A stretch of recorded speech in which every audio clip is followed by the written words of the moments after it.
Voilà, réalité sur le terrain. Nous sommes avec Dauphin, tous un Dauphin Boulamata dit. Et d'ailleurs, tous un terrain Awa, na Gombe plus précisément, pour tout le monde là, la réalité tout le monde na katia milieu tous ali et na katia mboko na biso, c'est très capital. Dauphin Boulamata dit bonjour. Bonjour Yadidou Montieri. Ça te va bien? Ouais, ça va, Nangola Nzambe. Nangola Tata Mokeli, donc ça va. Voilà, un nouveau concept réalité sur le terrain. Parce qu'en lieu place à Génie Congo, nous parlons depuis l'indépendance, Télélo. Mais ce que tu préfères qu'il te côté dans le terrain et palper du doigt la réalité autour du monde. Alors, on a évité un nouveau concept. Comment est-ce que vous avez? Ouais, ça va, parce que bon, Congo, faut le blague, Congo a choisi. Même quand tu côté dans le terrain, tu as évité aussi Mbappé Karaba couche sur le Congo. Parce que terrain autoalité, terrain Congo. Il faut le blague Congo. Et voilà, tout le monde a attention capacité à Moussapi et un autre mouvement de comme à moi Coco sur la l'est. Il faut remédier problème on a pour nous tenir à la l'aise. Donc tout le cas Congo. Très bien. Alors Moulamata dit à dans la Gombe, il se pose un problème, il y a un stationnement d'abord parce que ça c'est la première des choses. Au parquet Moutouka, on ne sait pas où stationner. Ou parquer, ça c'est une réalité aussi. Parce que les chauffeurs ont du mal à parquer Moutouka. Bon, tout ça, je pense que la responsabilité que l'autorité urbaine et que la bango makasi. J'espère qu'à ce que je sache, pas connaître ce bakoum basalara, ou basengaka, tofutaka, ce qui est babé manini. Oh, c'est la biso bacheta miki mikana tofuta kanyoso. À ce que je sache tant tofuta ango ezali pour na paix non seulement ko bongsa banzela mais ko permettre paix ko ça la biso ba station te ba nini ba parking que non a elongo bani ko parquer te tout ça là c'est très très très important. Donc, à court, on a fait un livre, avis, je crois, j'ai un truc blanc, rouge, boy. Bah, distribuer un chauffeur, voilà, parce que, bref, tout le monde a un biso. Tout le monde a parce que banco, quelqu'un sur un co, et puis voilà, bateau, robot, banco. Donc, on va comme un co, un coup. Bakonzi, soit la peine, on s'en va livrer, tout ba guide, moroboé, et ça, chauffeur. Beba qui est à côté de la raboué. N'ambo pas y aller parce que à tout le monde que ça n'a pas on est GPS n'a pas ni ils en ont une peine efficacité. Alors bah c'est souvent va dépliant tout bah guide moi ça va chauffer avec un côté c'est qu'on parquet c'est qu'on parquet et voilà donc dans ce sens là un peu. Voilà, nous évoluons et je crois on va par la même entremise qu'on tourne peut-être mais tourner là-bas usager de la route pour nous établir parking ici à Gombe. Où est-ce que nous pouvons parquer nos véhicules et où est-ce que l'endroit interdit pour battre bango clairement papa chauffeur hein ouais chauffeur tout le monde tout là pour na parking pour parquer mi tout kanabino alors la personnel alors on va y revenir mais miss là ok personnel parce que l'autre bon kalungu l'autre bango so parquer ma bi kalungu l'autre bango et nous avons mais lui n'a pas voulu donner son avis hormis parking mais conduite, ça aussi ça pose problème, mais dans la réalité, comment est-ce que les chauffeurs, la courtoisie, y est où les gens font n'importe quoi dans là? Bon, et là qu'on a passé. Moi, je me demande, si tout le chauffeur, bon, habité, tout le chauffeur nous se trouve doudou, notamment, on a vu sur Baouéwa, en tout cas, bon. La deuxième volet, il y a une émission de ça là, prochainement. Mais il faut en parler, c'est important, parce que ça c'est très capital, Baouéwa. Dis-moi, hein? Baza interdit au Luba, mais la personne moto mingi qui a là, PCR qui a là, moto mingi. Donc le moment parking, mi tout cas bateau parqué wapi, et c'est pas tout ça. On a bien le bateau. Ah, baza interdit au Luba, bango bango le bateau. Donc comportement, bon moi je pense, je sais pas. Congo nous avons un problème, très très sérieux. Il y a que ça là suivi et l'ongobani. Moi qui à un moment donné, la personne moto pas à papa et mon conseiller Gazali.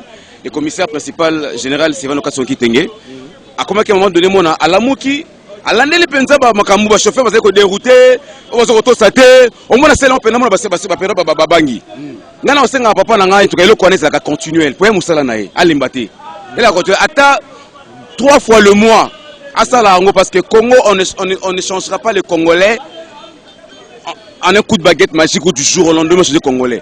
Congolais sengi pena il faut quoi appliquer pendant un temps et au moins temps on va passer sur la ligne on va couvre-feu ah non on va tout se quitter et comment qu'il même dans le ballon qui va mettre couvre-feu Congolais comment qui pona au côté arrêtant dans comment qui difficile bien que ballon va mettre Congolais en soi à tous en aïe donc voilà comment qui peut à côté nda courir comment qui difficile donc mais ça que ballon couvre-feu 21h 22h au continent pour te mettre ça qui déjà.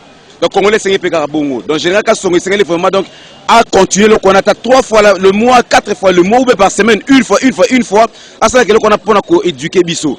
Tant que au salon une fois au tiki Congolais sont gelina ili susu et oui ba négocier ni sunde ba police ba pesa de basalaka. Bango ba vertisakate ba ça arrestation malamoko. Donc quand comme un problème et ça sera bien parce que on a besoin d'éduquer cette population. On a besoin d'éduquer cette nipona. Tout ça l'a bien, ça l'a bien vu, chef de l'État ça l'a vu, ça l'a bien vu, et tout ça voilà, c'est dans ce sens-là quoi. Voilà, alors tout le chauffeur en haut, parking tout est-ce que le parking va poser problème?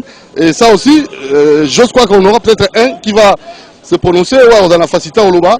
Parking est Zawapi, parking n'a bien Zawapi. Est-ce que bon là pour le parking, bon parking Wapi? N'a habité meilleur au Lobandeni. So obi soki moto abia kita na kini marta nzeleza awa areza te do faut que ne otike tina gare centrale après zongia soko telemi aba kangio do toza parking ezate do na boulevard toza na parking te do to kitaka ozotala talakaka okitisi otali okitisi moto okembango soko osalika erreur bakangio. Voilà, alors on est avec Dauphin Blobatari, je crois que tes fans sont là aussi, hein. Que vous avez des fans, vous le faites. Vous voulez prendre une photo avec Dauphin? Ok, merci, à pas de souci. C'est bien, ça sont les réalités. On a, voilà, tout le monde préfère avoir aussi un petit souvenir, hein. Donc avec notre, c'est votre fan. Vous êtes fan? Oui, je suis vraiment fan de lui, je regarde plus sur B1 Show. Qu'est-ce que vous aimez plus? Bah, son sens d'humour, oui, hein. Ça fait plaisir à cette dame. C'est plaisir. Oh, je l'invite à l'émission, mais il faut venir quand même. Ok. En fait, je regarde seulement, mais je ne sais pas. C'est les jeudis de la semaine prochaine, à partir de 16h, à UPN, avenue Kokolo 28. Ok. L'invitation, elle est gratuite. Il faut venir. Voilà. Alors, Toki chauffeur moi lobby, il y a parking. Vous avez un parking, tout est bon parking. Parking exact. Exact. Mais c'est bon parking. Ndege parking. Toza kutoka nzela. Siko mutawa kita wapi?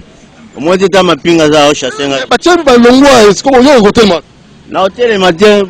Do tambula hotel matin. Tambula hotel matin. Ah, tambula hotel. Autour va chauffer bango bazo loba. Ndege kaka. Donc va continuer des biso. Va aider bango. Voilà, alors quel est le danger si réellement on doit indiquer pour un parking exact? Danger mais ils ont créé des embouteillages. C'est ça qui crée les embouteillages de toute façon. Parce qu'on doit avoir un endroit pour parquer. Parce que comme Luka et on sait peut-être banini discussion qu'on a parqué et aussi battre parce que qu'on nous précise. Donc c'est on a besoin simplement ils la structurer et la organiser. Ça ne coûte rien. Ça ne coûte rien. Nous avons une chaîne comme la RTNC.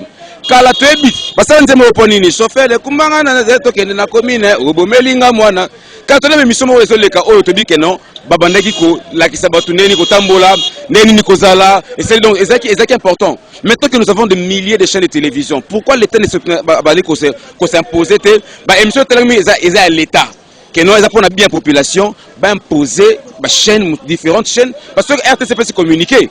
Parce que c'est pas tout le monde qui regarde la RTNC, c'est parce que nous avons des milliers de chaînes de télévision maintenant ici. Qui va communiquer officiel, il y a l'État, la chaîne tout est diffusé gratuitement parce que c'est pour le bien de la population. Pour les gens qui ont imposé, ça va que non, côté de Gombe, parking à telle place bouée, côté de parquet, ouais, m'jayebi. Attends, position il y a Kangyo parce que Azan a raison pour le dire que non côté au parquet. Maintenant que vous n'avez pas indiqué les gens, côté au parquet, ça fait très mal. Nous évoluons, nous avons. Mais apparemment, Babi a réalisé, mais yo tcharé, de faire en attendant, mais yo tcharé n'est. A réalisé, parking, go park. Oui. Qui t'en sonne à son point d'arrêt. Ce qu'on prête à terre, mais ils attendent à terre, ma wap. Arrête, ils attendent à terre, ma wap. arrêt eza te nasomi kitasa 500 mpona telema ou bien nakendeka nzela il faut aller nasomi kitasa eza mpona mauvais assolement kitasa yango so totelema wapi totelema wapi kasi kitasa yango nazosoma arrêt eza te na ville arrêt eza te tosoma kitasa ya 500 azosigné babaisse chaque semaine baisse bazokanga mituka mpona mauvais changement na boulevard mauvais assolement na boulevard mais kitasa yango tozosomba abongisa pe musa biso pe tobongisa voilà Dauphin Balobi. Balobi. Alors on évolue, parlons aussi Nabiso Moko, parce que tout ça, c'est aussi une culture, tout ça c'est aussi une orientation. Est-ce que ton père de Nini, n'est tali citoyen congolais, ni ton père de ni ton ça pour nous bosser ici Nabiso? Mais c'est ça en fait, c'est clair. Qu'est-ce que nous allons perdre? Ton père de Kibobiso, ton père de Kibobiso, parce que je me dis, tous allez se comporter le quoi là-bas, comme si tu vas pas quand tu es Nabiso Moko, tu vois. Le chef d'État lobby, tu as une période où il s'est tout soumis pour le Congo développer.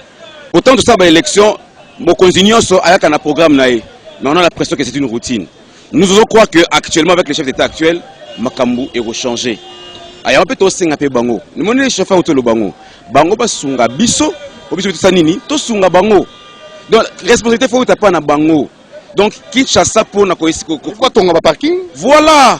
Il y a 1001 façons au hasard bakoko pesa biso bakoko sanga nini raison oté, ya ko tonga ba parking, ya ko eba ko orienter to ko eba ko pesa nini discipline longo bani na bakumbi.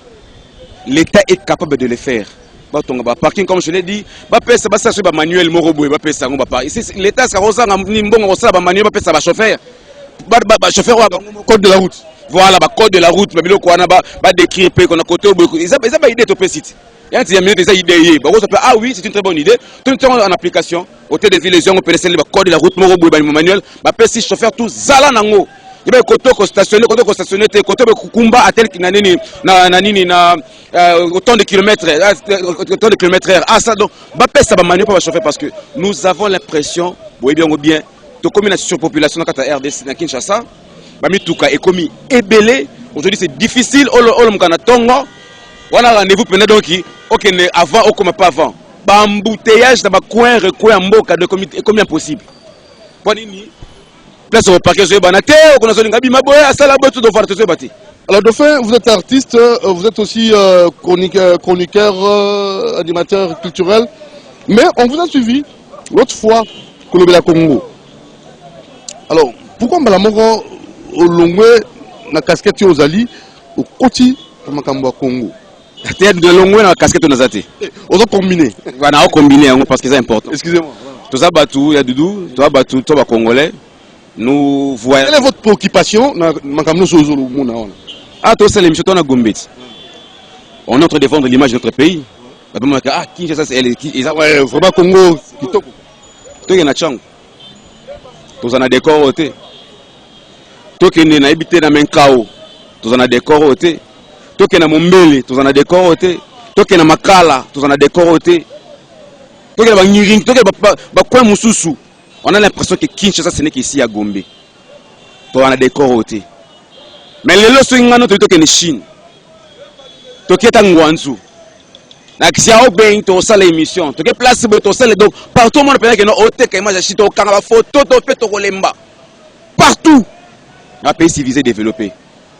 On a envie simplement que tu rendes Kombo Oyo. Lorsque tu es au Kola, tu t'enguites. On a compris aussi que Mboka Nabiso c'est possible et comme un paradis. Le paradis n'est pas que Gombe. C'est possible. Il y a un naturel, mais si on et qu'on peut avoir Mboka Oyo, tu peux coller la touristiquement, dans le sens où on rend le Congo un paradis. Oh, Nébiso te rappelle que non, ok, pour qu'on photo la Tour Eiffel, na États-Unis pour qu'on photo la Statue de la Liberté, na Londres pour qu'on photo la Big Ben, na Bruxelles pour qu'on photo la Triomphe, sur Penny Babenga Gawana, Boul Boulona, sur Triomphe.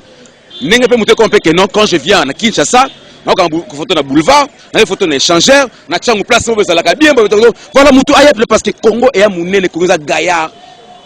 quelle culture, sur le plan culturel, il faut nécessairement remarteler, sur le plan culturel, sur le super culture, religion, y compris éducation, programme tout ça. Est-ce que vous avez aussi quelques propositions à donner? Parce que dans le terrain, tu as thématique mon côté, tu as chauffeur, oui, mais on doit aussi voir l'homme. Mais évidemment, tout ça, ça s'est reposé du fait que tous ont la kibobiso.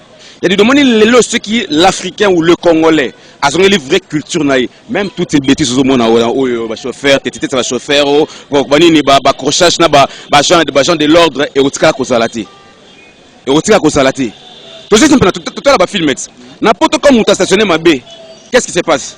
L'agent vient avec un essuie-glace, à ticket lié. Ceux qui prennent des papiers à main, ceux qui prennent c'est vrai, dans stationner ma baie, je suis obligé, donc le devoir m'appelle à aller payer pour stationner ma baie.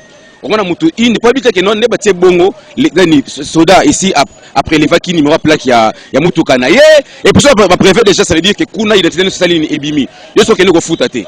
Police Kolanda yo, na kinya nyoso, pas les culture, il faut les Moutou Abatou. Pensez-vous que la Congo comment on a niveau en athée? Simple, calmement, policier pena à tirer papier. Et puis, on a aïe, na foutité. Fala qui nous fout. On peut qu'on a bonjour, oui, bonjour, monsieur. Ah, d'accord, fouta. Au fouta, man, na yo, kinya nyoso. Et il faut to banda, ko songe la kibobiso. To banda, ko changer mentalité, ba congolais. Ko banda, na culture. To zong la culture. Parce que to tire ko copier culture, ya ba paya. Et me met les biso, tout à l'heure, me met les biso, lelo. Ba sextep, le bingaye yo. Ba bouzobe, le bingaye yo. Ba kolata, ma bédo, ma kamukobia, ma bé, ma kasa, parce que la culture n'a bisoté. La culture n'a biso n'engeni. C'est la culture n'engeni. Vitesse. L'autre fois, j'étais dans un taxi avec un monsieur. Dans un bagage, démocratie continue à foyer. Mes parents par contre démocrate. Au papa moi on a yé à koki ko na 12 ans na Android té. Na 12 ans, na 11 ans, na 9 ans. Moi quand je dis non, papa tika qui dictature. Na kata ba foyer. Et comment démocratie c'est quota déjà dans 4 foyers. Il faut qu'on démocratise. Donc on est comme le roi dictature, papa dictateur. Et ça passe makasi. Le phénomène à Bombay, on a tout ça. Est-ce qu'il faut devenir dictateur pour nous là, il faut faire quoi? Bon, d'abord la dictature pour Nabatoumou est aussi important. Mais l'imbisanga n'orozonga kaka bakonzambo kanabiso. Va changer programme d'éducation. Tout ce que Jeanne d'Arc. Tout ce que Napoléon Bonaparte.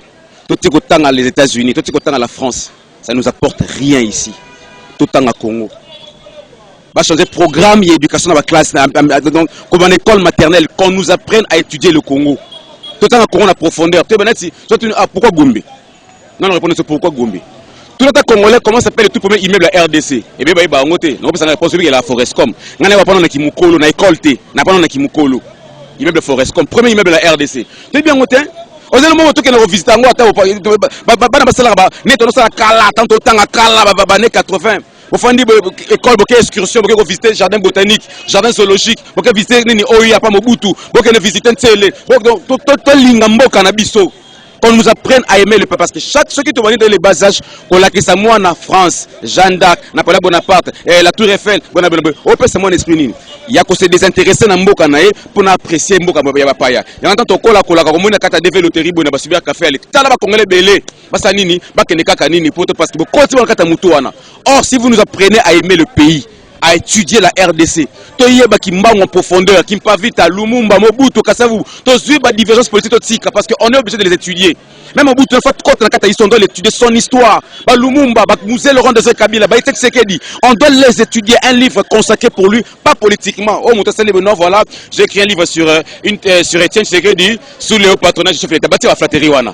Sous le patronage de au profit des Congolais, au profit des élèves. Tout le temps à Congo, sur l'éducation et le bosseur. Tu es dans l'église. Que font les pasteurs? Pasteurs, ils sont exemplaires, pasteurs, bon, on a encore profondeur, tu as bonne bimao motio, libo, tout ça, tout sambela. Mais on va lancer papa Nabiso, Bakambia, Bamangomba. C'est le moment maintenant d'apprendre Nabandimi l'éducation civique et morale. Apprendre mon dimi qui non, qui est ça, Mosala. Sala Mosala pour le Congo. Non, non, on a une vision, nous avons un million aller au pas moment. Mais non, pas moment, nous avons une directive à suivre. Tu as au man où tu as l'école qui t'a en Apprends-moi, apprenez vos brebis comment travailler, comment gagner le pain. C'est ce qui nous manque dans nos églises. Tout le monde a Mabala, Moussala, Nanini, Nambongo, oh, que nous voyons. Apprenez maintenant les disciples, allez travailler pour le Congo. Luka Moussala, Sala Moussala, si vous avez bilanga, Sala bilanga, aimez-vous les uns les autres, entraidez-vous, bolingana. Ballon un système auto katabalia ba famille et bomi ba ma balia famille ezara sorde lia famille lukuta bolim sanga sanangage que moi pourquoi to katalia en famille ali biloko o mindele ba nango pona ko diviser biso parce que banal baso mbati ils nous ont divisés pour nous dominer, ils nous ont divisés pour mieux ba René Malam biso tu mitolo baranini c'est la famille ninga na mesa nini et katana te mais pourquoi les églises bekena faut couper c'est la lia famille to katango ce que o katalia famille longole elonya noko za nango. Sama kila on appelle bimisa yango sama kila ntabato en même temps nyanino okata lien ndeni parce que c'est dans le sang, c'est dans la spiritualité okata ngondengeni. Les églises ont détruit beaucoup certaines disons ont détruit les familles, ba diviser ba famille ba diviser ba yamona tozo lingana te to mona kini pourquoi kama beto mona na Congo kindoki ka na Congo mabeka bisu donc on voit que le mal chez nous, on voit que le mal chez nous pourquoi pour nini pota batu mwini. Et l'autre question, je ne sais pas si tu sais mais tu Superman pour moi. Tu es Superman. Oh, c'est la seule. Oh, Superman, ça va. Tu es un super héros. C'est mon là pour tu es un super héros. Mais tu es un pour moi, tu es un ok. C'est toute une culture. Voilà. Donc, balongo la bisolo morobo ya baindo, balongo la bisolo morobo. Quand on explique ça, et puis pire encore. Le blanc lui-même, il vous fait des livres et il vient t'expliquer à toi l'homme noir de Konanga que non. Parce qu'il y a beaucoup de blancs qui sont contre. Parce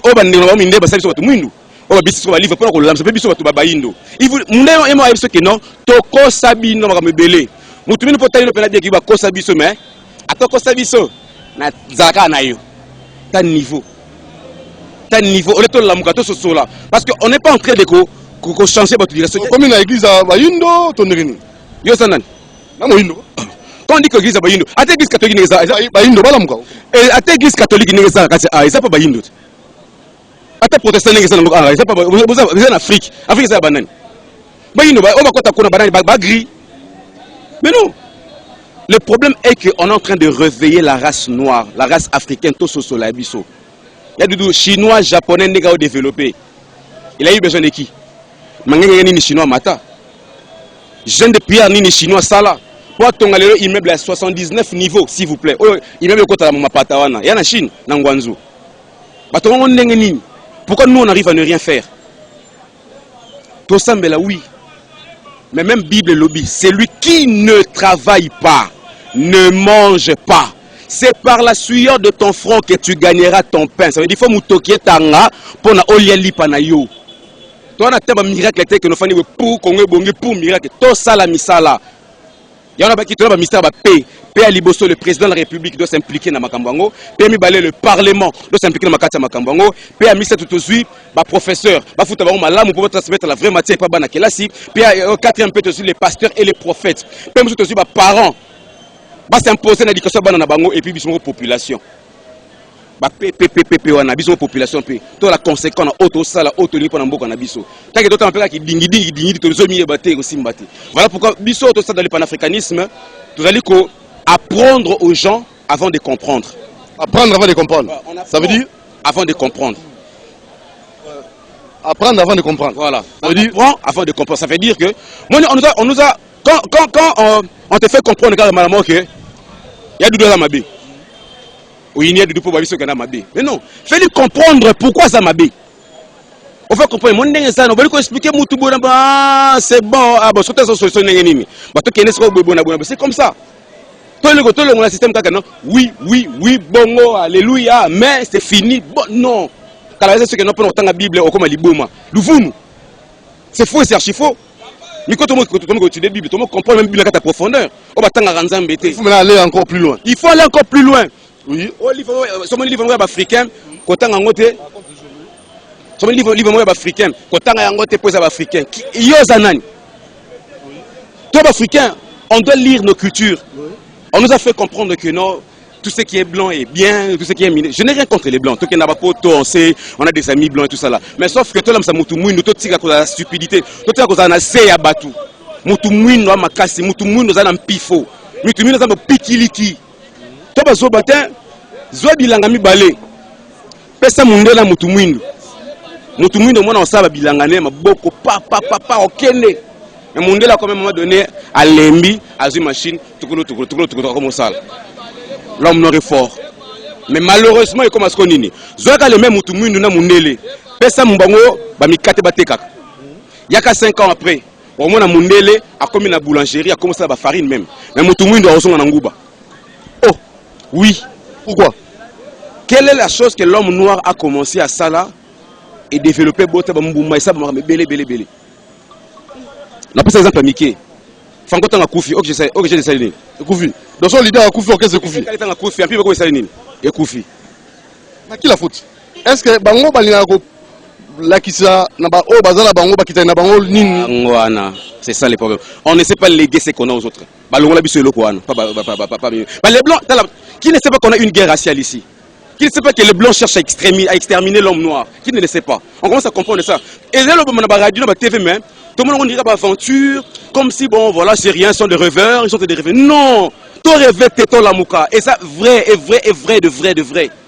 Toutes ces maladies qu'on a. Pourquoi aujourd'hui tant où Covid-19 et Bimaki, l'Afrique est comme c'est la cible mais t'as des nzama confondable bango. Ça n'a pas vraiment frappé l'Afrique. T'as des nzama confondable bango. Ça n'a pas vraiment frappé l'Afrique. Tout ça et ça nini Covid, Sida, Ebola. Les documentaires existent au Mundele et non, ils ont fait tout ça. Ça maladie on a pour nakaka ko exterminer l'homme noir. Mais nzamba ba koko parti karabisote. Ils ont la kaba ngo pe karati. Ils ont la kaba ngo moko parce que on est fort. Voilà, nous t'en vers lentement sûrement vers la fin. Tout le monde parce qu'on a commencé par notre thématique réalité sur le terrain, tout le bel parking. On a d'abord un mot, na ba chauffeur, usager à route. Et aussi, pour clore, dans le panafricanisme, qu'est-ce que vous faites comme organisation, comme stratégie, pour que les gens puissent vraiment se réveiller et s'y imprégner? Voilà la raison pour laquelle nous allons commencer une première conférence. Dans la première conférence, Ezali Bongo, la date il y a le 16 septembre. Le 16 septembre, à partir de 12h, dans l'espace, dans la salle de promo, il y a l'Université Bel Campus, dans la 8e rue industrielle. Donc, la première conférence sur la prise de conscience de l'Africain, sur la prise de conscience du Congolais, de l'homme noir, au fait. Ça n'a rien à voir avec la politique. Il y a qu'à prise de conscience de la Moussabato, de la Mouka. La Bengi Moututu, étudiants, professeurs, pasteurs, prophètes, tout soit la posa. Et en fait, ma secte, rien à voir avec tout ça. Tu le dis bien, c'est la prise de conscience du peuple africain. Yakata Koyoka Pamba, viens faire ne fût qu'un petit tour. Beta Tour, le 16 septembre, dans l'imité 8e rue industrielle, dans la salle de promo de Bel Campus. Orateur et que papa Samuel Massambukidi. Donc, ça papa Samuel Massambukidi. Et puis, invité spécial, papa Albert Yambayamba. Ah, Norbert Yambayamba. Norbert Yambayamba. Là, je vois maintenant, parce que lui, c'est un panafricanisme aussi. Un panafricaniste. Makasi, tu as invité Norbert Yambayamba, mais orateur, papa Samuel Massambukidi. Tu as Congolais tout. Congolais tout. Attends, aux étrangers, tu es un étranger, aux Congo, aux Africains. On vous invite le 16 septembre dans la salle de promo à Bel Campus, dans l'imité 8e rue industrielle, à partir il y a 12h. Et on entrée libre. J'espère qu'il y a Doudou, la presse pour ça là, caméra qui est dans le terrain. Au moment où les Congolais vont répondre à l'invitation déjà parce que tout le monde a été déterminé. Il y a parce que tout le monde a une conférence dans Bissouana pour la mousser un peu le peuple africain. Et en usagers de route, dans le Gamboa parking, il y a aussi des clients qui imposent l'arrêt. Arrêt à reconnaître. Qui t'en a awa. La personne qui est bon. Vous avez un chauffeur qui t'en a awa. Abende yangwana. Tokenaki pona aider na répondre à la question oyo. Na Chine la nini. Na Chine il y a des arrêts oyo prévus. Il y a ninga mabete. Il y a aussi dit que non, il n'était pas imposé na ninga malamu au profit de la population. Marango Simba. Si on suit bis par exemple, yo fandara awa. Na immeuble na biso sika CCTV sali. Et que Ariel et Seigneur Ezalana Onatra. Tu ne peux pas imposer que l'enfant qui t'en a awa. Quoi que soit la distance, Oko Kitanare reconnu, officiel. Officiel au Kitiwana, à Pau Betty Makodon, et Zabongo. C'est pas comme on est chinois dans la bis, au Kiti n'a rien à établir, c'est comme on ata ndakune yango aleki ndakune make kitanare o elongo ba même ba séparateur ba ba passerelle ba di ba sauter on a bidon il faut pas ça ba manuel non même maman mon colo perdon azo sauter ba machine kuna voilà pona nini na bité ba ça ba commission suivi ça là batika bazaka te ke bafana ko kanga mutu pona so de moutons ouais wa côté so de tout monde akaba intérêt mbongo te parce que ba non kangi mutu ke na ko lia mbongo wana non to bana ko éduquer la population to zino ba mot c'est na part tout un intérêt à la population, toute une mentalité. Attends, non, muta sauté pour le kangier avant de foutre un man. À foutre un man, mais au côté na mutu naï. Nous t'appelons ça man certes, mais au côté na mutu naï. Toi on a éduqué. Alors, baro contacter Neni na bato ba na conférence pour la idéologie et le panafricanisme. Bato na conférence c'est un numéro simple, ils 0900 214 214. 0900 214 214 benga dauphin pour nous recevoir l'information pour la conférence à monene auto sala et ça la bon le 16 septembre dans Bel Campus. Moi le regarder pour na lobby et le méchant on sait rien et le ça rien donc boy pena boy pena méchant baya na auto parce que so c'est mutu au boss ma kamona auto lo ah so c'est qui si vraiment fait donc c'est que ça a soit dans pena conscience que non tout ce qui se met tout transmettre un message auto l'homme ça Congo. Très bien, Dauphin, je vois votre fan qui vous contemple là. Oh, ça sert. C'est ma soeur. Voilà. Let's Voilà. Alors, émission, on a évité de le parking, banini. Est-ce que parking est là, reza? Ah papa, tika vraiment. Biso a parking et ate tami tukane parking vraiment et ate baluka biso solution. Bati la biso même si na barré. Boeza bien te. Na sepel fondé na moni bino artiste na ngai Takos. Osengen. Na sengera ba courage belé.